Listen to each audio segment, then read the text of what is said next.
What's up, table tennis nerds? Welcome back to the Limittless channel. This is Road to 1550 TTR, week 46, and we have a match day.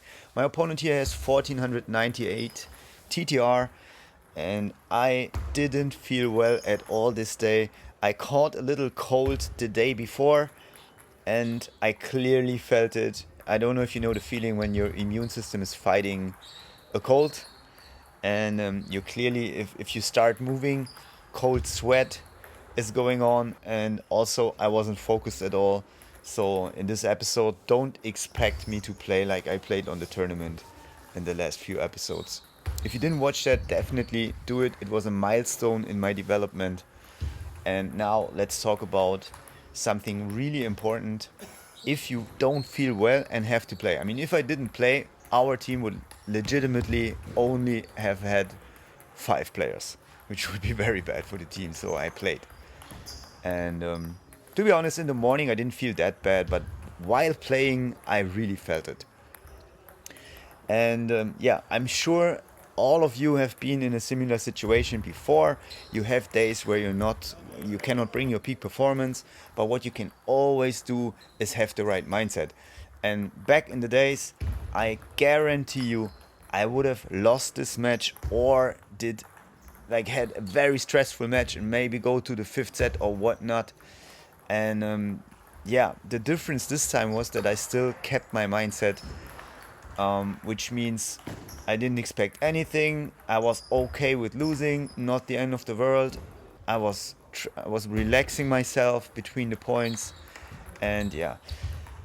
The danger of this is, what I noticed, to go in depth, is that if you relax but you're not able to get into the focus mode, like into the zone, into the flow, then you will play too passive.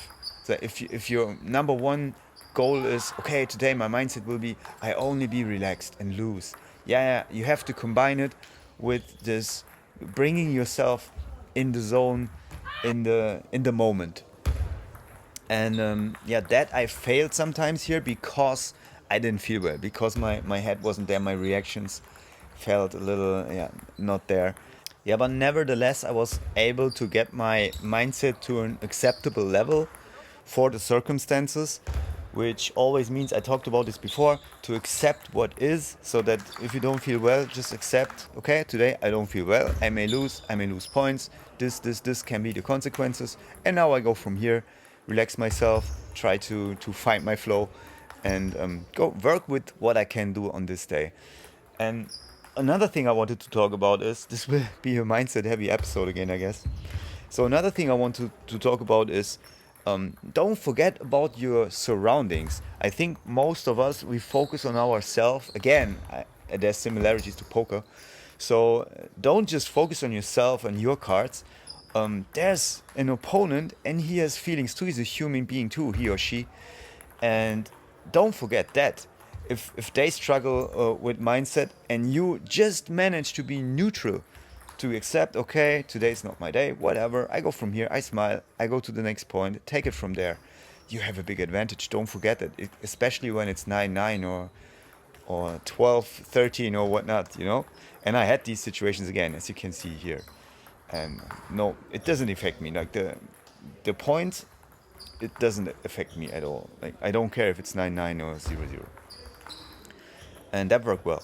Yeah, and tactically, I really tried to do, as you can see, my strokes are not hard.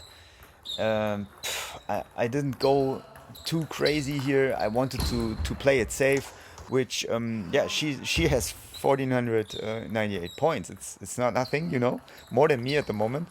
And so if you do that against a capable opponent, of course I will capitalize. So I had to be very cautious that I do enough and not let her block me out like she was definitely able to. And yeah, so I had to find the right intensity level, but I was able to get it done. Again, back in the days, my mindset would have tricked me into all these thoughts, and I may have lost this game. I'm not kidding. My next opponent, 1417 TTR. I stayed. I put on my whole like training dress, my jacket, everything, and tried to stay warm because I know if I get cold, especially not feeling well, that's not good. So I kept my body warm, and then next game. Really cool was that I played on second position because our number one wasn't there. That's really good. In the second round of the season, second half of the season, I will play on number 3. I played on number 5 in the first part of the season, so that's an advantage there. That's very good because the likelihood of me having 2 games every match day is higher, and I complained about this a lot, if you remember, that I can't get enough games in, and my opponents very often had less points, so I could only lose. As you can see here, stiff, the body is not in good condition, and yeah. But again, I did the same thing, maybe even better in this game, because now I knew from the first game that I wasn't 100%, and I knew what I could and could not do on this day. And yeah, I was able to pretty much float through this game, and it was enough to just, yeah, play it more on the safer side. And knowing that, I could also stay a little relaxeder than I was in the first game. Still not what I want to do, obviously, but it's okay. A lot of technical things I could say too. I analyzed my topspin again. Yesterday I watched slow motion videos of Ma Long the whole evening until I went to sleep. So yeah, definitely will visualize a lot in the future, do some shadow drills and slow single multi-ball topspins. Also in the backhand, I don't want to neglect my backhand because that's my strength. And I worked so much on my forehand. I want to start working on my backhand a little more. In this game, I used my backhand a lot.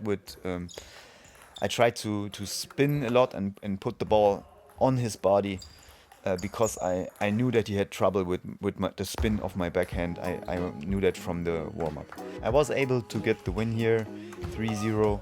Guys, thank you for watching. Make sure you subscribe to the channel to not miss future videos. Also, we are going towards the 4K subscriber mark, which is very cool.